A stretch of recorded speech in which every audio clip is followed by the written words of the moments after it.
Bismillahirrahmanirrahim. Now we have to focus towards another important heading of the circulatory system regarding the structure of the blood vessels.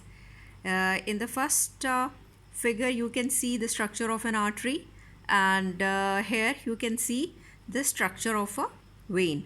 So, layer-wise or tunica of this vessel, we will discuss the innermost tunica is called as tunica intima.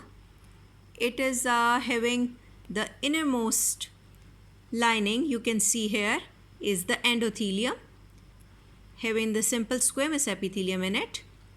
Next, on its outer side in the tunica intima, it is lined with the subendothelial layer, you would say. Then comes the internal elastic lamina. These three things are a part of tunica intima of an artery. Next to it, you can see the thicker wall or tunica media made up of muscles, and then out on its outer side being lined with the external elastic lamina. Then finally you enter into the tunica adventitia, which is, you are looking that it is a thin layer here in the artery. And if you concentrate in the vein, you can see the tunica intima here, and inside, due to its folding, there are the valves present inside, again lined with this subendothelial layer. Now comes towards the tunica media, which is a thin layer as compared to it, and then you enter into the thick adventitia in case of a vein. And if we compare these two structures, the artery and the vein, under the headings of the diameter of a wall, you can see it has got a thick diameter.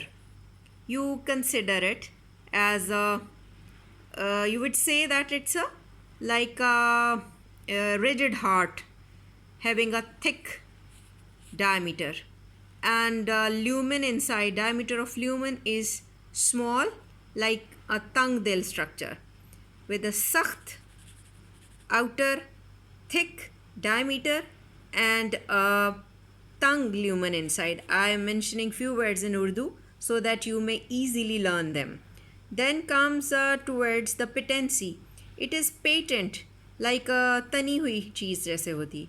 It is patent in its structure.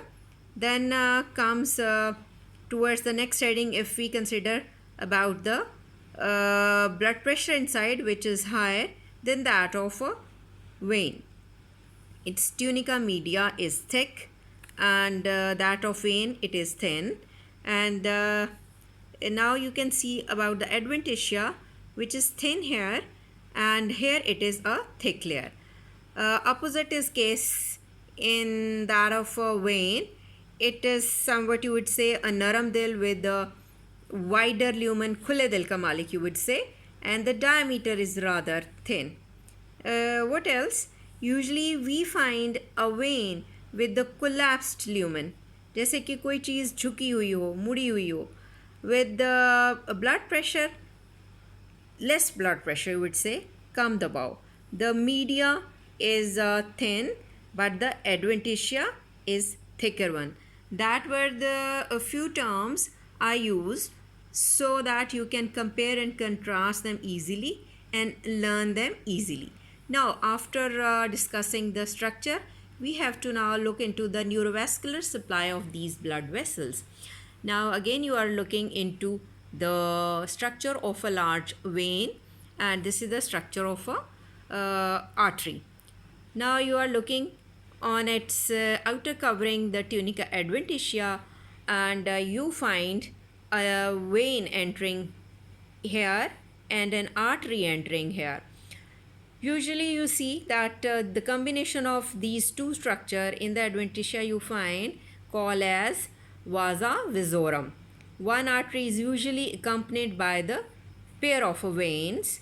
What they do here, they supply the adventitia of the artery or vein and the outer 2/3 of the media as well.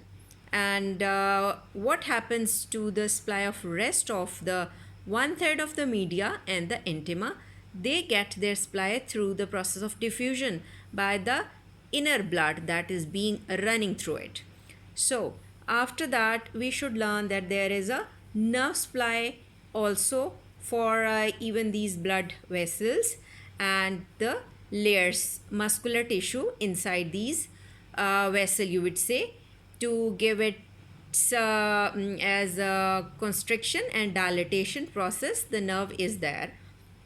Now we have to also comment on the lymphatics. They are also present, but just in the adventitia and going to be drained into the regional lymph node. That was all about the neurovascular supply of the blood vessel.